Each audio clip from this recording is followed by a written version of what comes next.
नमस्ते दोस्तों। आज हम पढ़ते हैं कक्षा 10 स्पर्श भाग 2 की कविता मनुष्यता का भाग 2। तो चलिए शुरू करते हैं। सहानुभूति चाहिए महाविभूति है वही, वशीकृता सदैव है बनी हुई स्वयं ही। विरुद्धवाद बुद्ध का दया प्रवाह में बहा, विनीत लोक वर्ग क्या न सामने झुका रहा। आहा, वही उदार है परोपकार जो करे, वही मनुष्य है कि जो मनुष्य के लिए मरे। अब हम इस काव्यांश में सबसे पहले जो नए शब्द हैं उनका अर्थ जानते हैं। महाविभूति का अर्थ क्या होता है? महाविभूति का अर्थ होता है जो बड़ी भारी पूंजी होती है, उसे कहते हैं महाविभूति। वशीकृता का अर्थ क्या होता है? जो वश में की हुई होती है उसे कहते हैं वशीकृता। उसके बाद होता है सदैव। सदैव का अर्थ आप सबको पता है, हमेशा।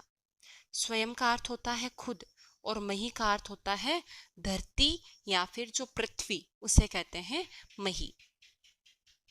तो देखिए, सहानुभूति चाहिए महाविभूति है वही, वशीकृता सदैव है बनी हुई स्वयं मही।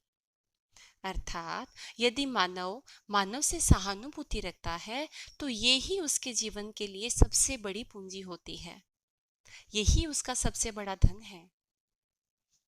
इस बात को स्पष्ट करने के लिए कवि हमें कहते हैं कि हमें धरती से अधिक त्याग करने की प्रेरणा भला कौन दे सकता है। धरती तो प्रेम के वश होकर सदैव दूसरों के काम आती है, अपनी गोद में सबको शरण देती है। देखिए, हमारा जन्म धरती की गोद में होता है, हम बड़े धरती की गोद में होते हैं। हम जो अन्न खाते हैं, हम जो पानी पीते हैं, वो सभी हमको कौन देती है? धरती माँ ही देती है ना। हम इसको हमारी माँ मानते हैं। विरुद्धवाद बुद्ध का दया प्रवाह में बहा, विनीत लोक वर्ग क्या न सामने झुका रहा।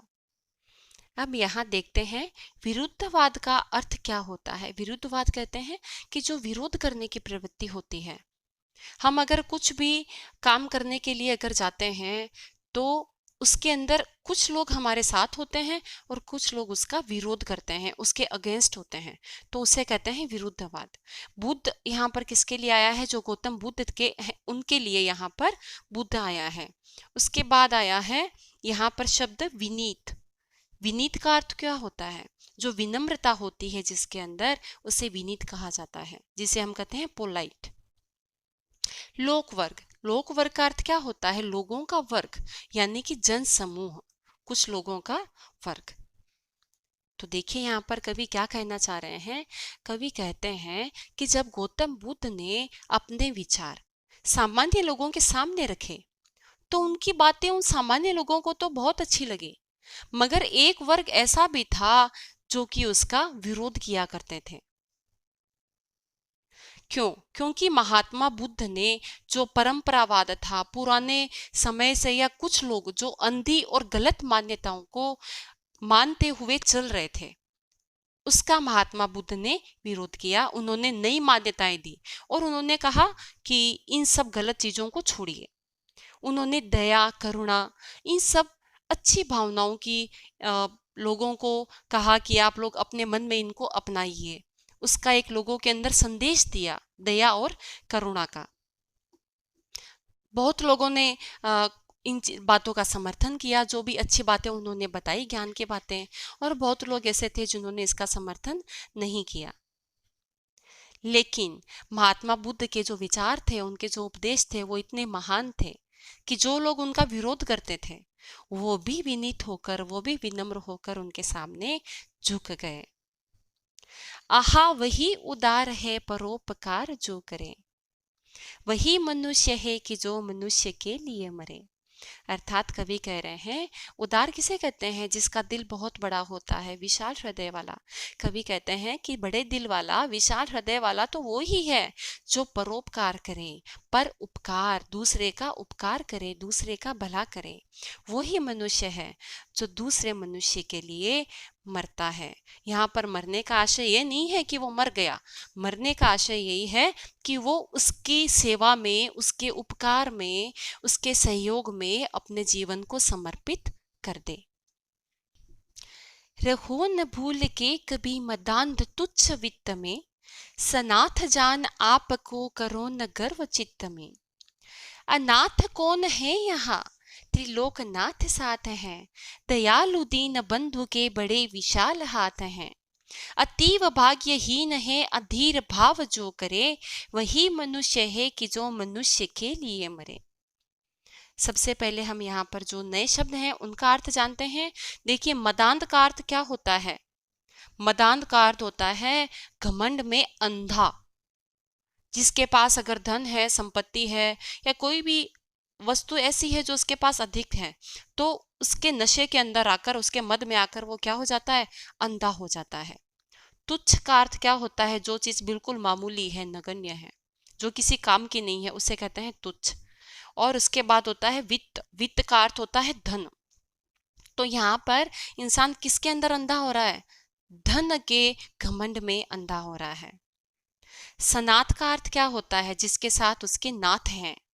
नाथ किसे कहते हैं? ईश्वर को या उसका रखवाला। गर्व किसे कहते हैं? जो अभिमान होता है उसे कहते हैं गर्व, जो प्राउड होता है। चित्त किसे कहते हैं? हमारे मन को हम क्या कहते हैं? चित्त कहते हैं। तो आइए इसका अर्थ जानते हैं। रहो न भूल के कभी मदांध तुच्छ वित्त में, सनाथ जान आपको करो न गर्व चित्त में। यहाँ पर जो कवि हैं वो कहते हैं कि हमें कभी भी भूल कर भी धन के घमंड में आकर अंधा नहीं हो जाना चाहिए। हमें किसी भी व्यक्ति को धन के गर्व से उन्मत्त होकर स्वार्थी व्यवहार करना सही नहीं है। सनाथ जाना आपको करो न गर्व चित्त में।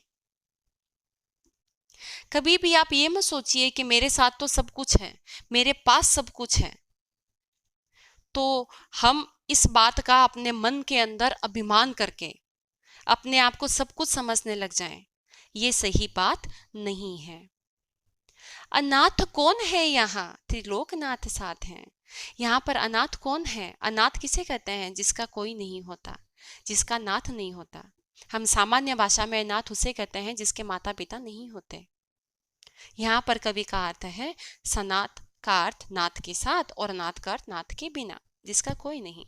यहाँ कौन है ऐसा जिसका कोई नहीं है? अरे जो त्रिलोकनाथ हैं, जो तीनों लोकों के नाथ हैं, जो ईश्वर हैं, जो नया दया निधान है, दीन बंधु विधाता हैं, उनके होते हुए कौन अकेला हो सकता है? सबके साथ ईश्वर है।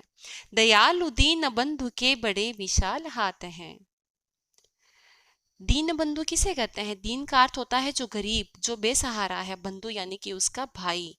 दीन बंधु यानी कि गरीबों का सहारा, उनका भ्राता, उनका मसीहा। अरे जो ईश्वर होता है ना, उनके हाथ तो बहुत विशाल होते हैं, बहुत बड़े होते हैं। तो किसी को ये नहीं सोचना चाहिए कि अनाथ है, ये इसका कोई नहीं है। जिसका कोई नहीं है उसका ऊपर वाला है। और वो जो दयालु दीन बंधु हैं, उनके हाथ बड़े विशाल हैं। यहाँ पर विशाल हाथ से क्या अभिप्राय है? यहाँ पर इसका अभिप्राय यह है कि वो ही इस संसार का रक्षक है, वो ही इस संसार का नियंत्रक है। इसलिए उस दया निधान दीन बंधु विधाता के होते हुए भला कोई भी प्राणी असहाय तथा अनाथ कैसे हो सकता है? बिल्कुल नहीं हो सकता। अतीव भाग्यहीन है अधीर भाव जो करे, वही मनुष्य है कि जो मनुष्य के लिए मरे। अतीव का अर्थ क्या होता है? अत्यधिक, बहुत ज्यादा। भाग्यहीन कौन होता है? जिसका भाग्य उसका साथ नहीं देता, बुरे भाग्य वाला, बुरी किस्मत वाला। अधीर का अर्थ क्या होता है? जो कि रेस्टलेस हो, जिसके अंदर बिल्कुल भी धैर्य ना हो, उसे कहते हैं अधीर। कवि कहते हैं जो व्यक्ति अधीर होकर, धैर्यहीन होकर परार्थ भावना का भाव त्याग देता है, दूसरों की भलाई का करना, दूसरों की भलाई का सोचना छोड़ देता है, वो बहुत ही भाग्यहीन होता है। जो दूसरों को खुद से तुच्छ समझता है, अनाथ समझता है, जो अपने धन के अंदर अंधा हो जाता है, वो सभी लोग कैसे हैं? वो बहुत ज्यादा भाग्यहीन हैं। वही मनुष्य मनुष्य है, वो ही वास्तविकता में मनुष्य कहलाने का अधिकारी है, जो पूरी मानव जाति के विकास के लिए, उसकी उन्नति के लिए अपना सब कुछ समर्पित कर दे, अपना सब कुछ लगा दे। अनंत अंतरिक्ष में अनंत देव हैं खड़े, समक्ष ही स्वबाहु जो बढ़ा रहे बड़े बड़े।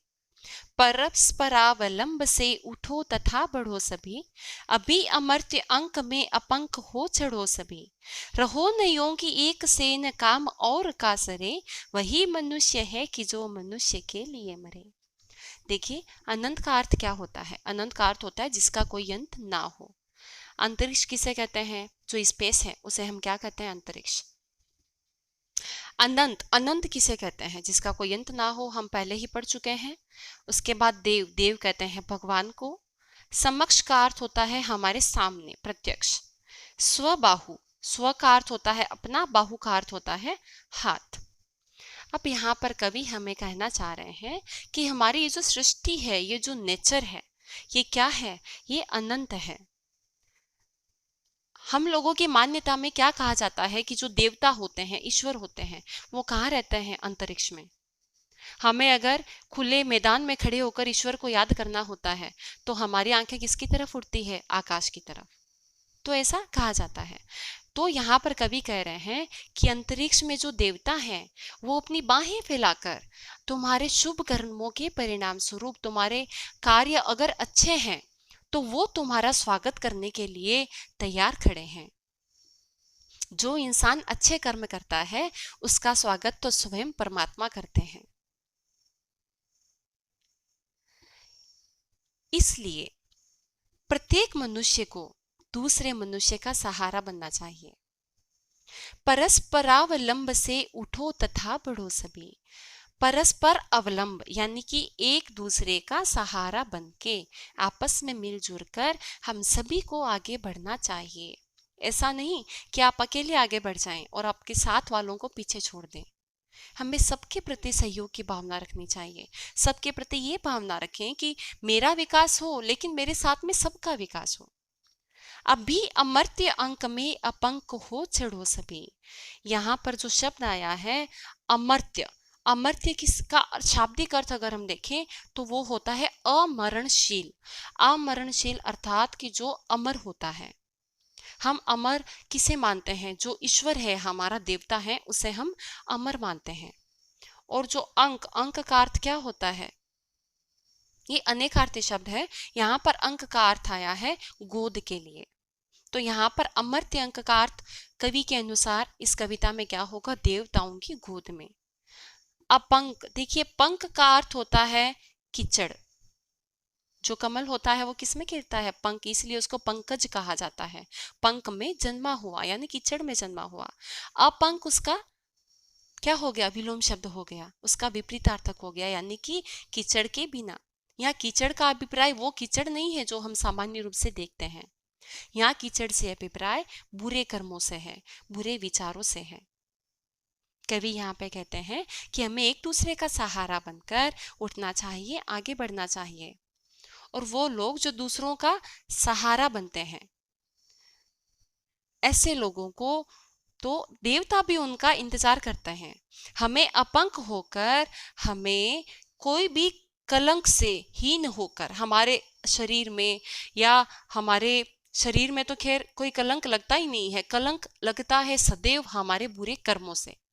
हमें कोई बुरा कर्म नहीं करना चाहिए ताकि हम कलंक रहित हों, और इसी स्थिति में गोदा जो देवता होते हैं वो हमें अपनी गोद में शरण देंगे।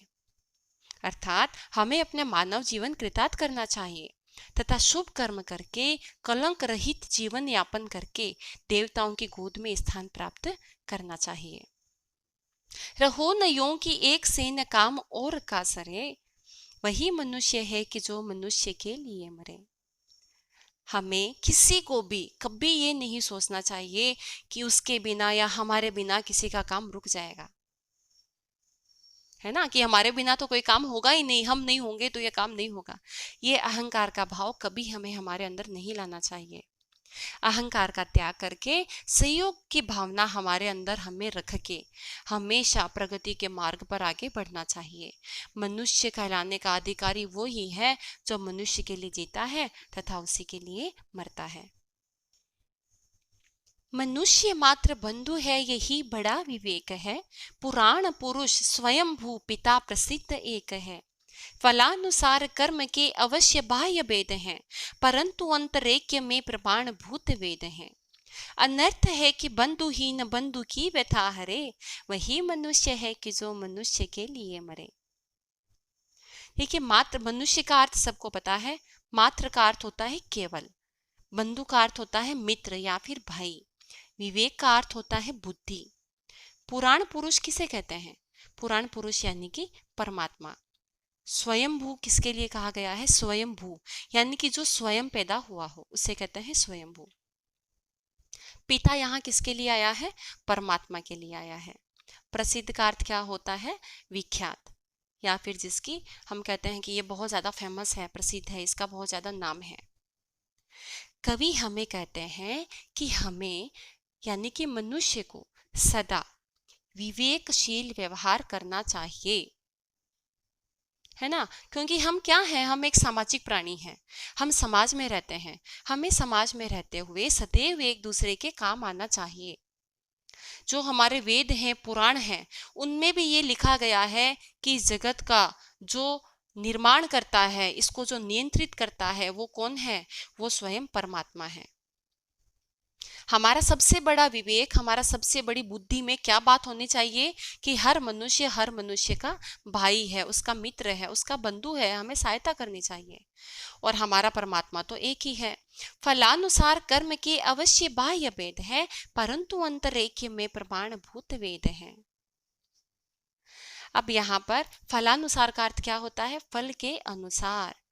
कर्म का अर्थ क्या होता है? हम जो काम करते हैं उसे कहते हैं कर्म। बाह्य का अर्थ होता है बाहरी। भेद का अर्थ होता है अंतर। अंतरेक्य किसे कहते हैं? आत्मा की एकता। प्रमाणभूत का अर्थ क्या होता है? कि जो साक्षी होता है किसी भी चीज का कि ये इस चीज का प्रमाण है, उसे बोलते हैं प्रमाणभूत। और यहाँ पर वेद आप सभी जानते हैं, हमारे जो पौराणिक ग्रंथ हैं उनमें वेद प्रमुख स्थान रखते हैं। यहाँ पर कवि ये कहते हैं कि मनुष्य को अपने कर्म के अनुसार विभिन्न जन्म मिलते हैं, विभिन्न जीवन मिलते हैं, अलग अलग योनि मिलती है। बाह्य रूप से तो हम कर्म के अनुसार फल की विभिन्नता को देख सकते हैं, लेकिन प्रत्येक प्राणी में प्रकृति के गुणों का निवास है ना। हम जैसा कर्म करेंगे वैसा हमें फल मिलता है, लेकिन ये तो बाहरी रूप से दिखाई देता है। परंतु जो हमारी आत्मा है वो तो अजर अमर है। उसके अंदर तो जो प्रकृति है उसका गुण है, वो कभी नहीं मरती, वो अच्छी या बुरी नहीं होती। हमारे कर्म अच्छे या बुरे होते हैं, और इसका प्रमाण हमें कौन देता है? हमारे जो वेद हैं वो देते हैं। अनर्थ है कि बंधुहीन बंधु की व्यथा हरे। और देखो ये कितने बड़े अनर्थ की बात होगी, कितनी बुरी बात होगी। और यहाँ पर तो सब कुछ ही खत्म हो जाएगा अगर एक बंधु, एक भाई दूसरे भाई की व्यथा यानी कि पीड़ा को नहीं हरेगा, यानी कि उसे दूर नहीं करेगा। हर मनुष्य को मनुष्य के काम आना चाहिए, उसे अपना भाई मानकर उसके दुख को दूर करना चाहिए। वही मनुष्य है कि जो मनुष्य के लिए मरे। मनुष्य वही है जो कि दूसरे के मनुष्य के काम आए, जो मनुष्यता मानवता के राह पे चले। चलो अभिष्ट मार्ग में सहर्ष खेलते हुए, विपत्ति विघ्न जो पड़े उन्हें ढकेलते हुए। घटे न हेल मेल हाँ, बढ़े न भिन्नता कभी। अतर्क एक पंथ के सतर्क पंथ हो सभी। तभी समर्थ भाव है कि तारता हुआ तरे। वही मनुष्य है कि जो मनुष्य के लिए मरे। यहाँ पर पहली दो पंक्तियां हैं। चलो अभिष्ट मार्ग में सहर्ष खेलते हुए, विपत्ति विघ्न जो पड़े उन्हें ढकेलते हुए। अभिष्ट का अर्थ क्या होता है? कि जो हमने मांगा वो हमें मिल गया, हमारे जो इच्छा के अनुसार होता है उसे कहते हैं अभिष्ट। मार्ग का अर्थ होता है रास्ता या फिर राह। विपत्ति का अर्थ क्या होता है? जो समस्या होती है या जो विघ्न या बाधा होती है उसे हम कहते हैं विपत्ति। सहर्ष का अर्थ होता है हर्ष के साथ, खुशी के साथ। विघ्न, बाधा, ढकेलना यानी कि उन्हें पीछे छोड़ते हुए। अब यहाँ पर कवि ये कह रहे हैं कि हमें हमारे जीवन में हमारे इच्छित और जो उचित मार्ग है, सही मार्ग है, उस पर हमें प्रसन्नता के साथ कार्य करते हुए आगे बढ़ना चाहिए। हमारा जो चाहा हुआ रास्ता है, हम जो चाहते हैं हमारे जीवन में, वो पहली बात तो वो उचित होना चाहिए, हमारी इच्छा कभी गलत नहीं होनी चाहिए। और हमें खुशी खुशी हमारा जीवन का जो कर्म का पथ है उस पर आगे बढ़ना चाहिए। उसके बीच में, उस रास्ते में या उस मंजिल तक पहुंचने में कोई भी विघ्न आए, कोई भी बाधाएं आए, तो हमें पूरे साहस के साथ, धैर्य के साथ उनका सामना करके उन्हें दूर करना चाहिए। घटे न हेल मेल, हाँ बढ़े न भिन्नता कभी, अतर्क एक पंथ के सतर्क पंथ हो सभी। यहाँ पर हेलमेल का अर्थ क्या होता है? हेलमेल का अर्थ होता है मेलजोल, जो आपस में मिलने जुलने की भावना होती है। भिन्नता यानी कि हमारे अंदर कभी अंतर नहीं आना चाहिए, मन में किसी तरह का भेदभाव नहीं आना चाहिए। अतर्क का अर्थ क्या होता है? तर्क से परे। और पंथ का अर्थ होता है समूह। देखिए, जो पथ शब्द है उसका अर्थ होता है रास्ता और पंथ का अर्थ होता है समूह। यहाँ पर कवि हमसे कह रहे हैं कि हमें हमें जीवन की जो राह होती है उस पर बिना किसी भेदभाव के, बिना किसी तर्क के, बिना किसी से ईर्ष्या किए हमें एक साथ आगे बढ़ना चाहिए। हमारे अंदर जो मेल जोल की भावना है ना, वो घटनी नहीं चाहिए। और आपस में जो भिन्नता है वो कभी बढ़नी नहीं चाहिए। हमें आपस में एक दूसरे के प्रति मन में हम कोई बुरे विचार लाएं या फिर ऊंच नीच का विचार लाएं, वो हमारे मन में कभी नहीं आना चाहिए। हम तर्क की भावना से परे होकर एक समूह में चलें, सतर्क रहें, सावधान रहें और हम सभी का समूह एक हो। तभी समर्थ भाव है कि तारता हुआ तरे, वही मनुष्य है कि जो मनुष्य के लिए मरे। हमें अपने जीवन को तभी समर्थ यानी कि हमें अपने जीवन को तभी सार्थक और सामर्थ्यवान माना जा सकता है। हमें तभी मानना चाहिए कि हम समर्थ हैं, हम सामर्थ्यवान हैं, कि हम खुद का तो भला करें लेकिन साथ में दूसरे का भला भी करें। तारता हुआ, तारने का अर्थ क्या होता है? किसी का उपकार करना। समर्थ का अर्थ क्या होता है? योग्य। यानी कि हम तभी समर्थ हैं, हम तभी खुद को समर्थ, हर तरह से योग्य समझें कि जब हम खुद का तो उद्धार करें लेकिन साथ में दूसरों का भी उद्धार करें। तारता हुआ तरे, खुद के उद्धार के साथ दूसरे का उद्धार भी करे, दूसरे का भी भला करे। वही मनुष्य है कि जो मनुष्य के लिए मरे। सच्चे अर्थों में मनुष्य कहलाने का अधिकारी वो ही है जो अपना पूरा जीवन मानव जाति की सेवा में, उसकी सहायता में, उसके हित में, परोपकार में समर्पित कर देता है। धन्यवाद दोस्तों।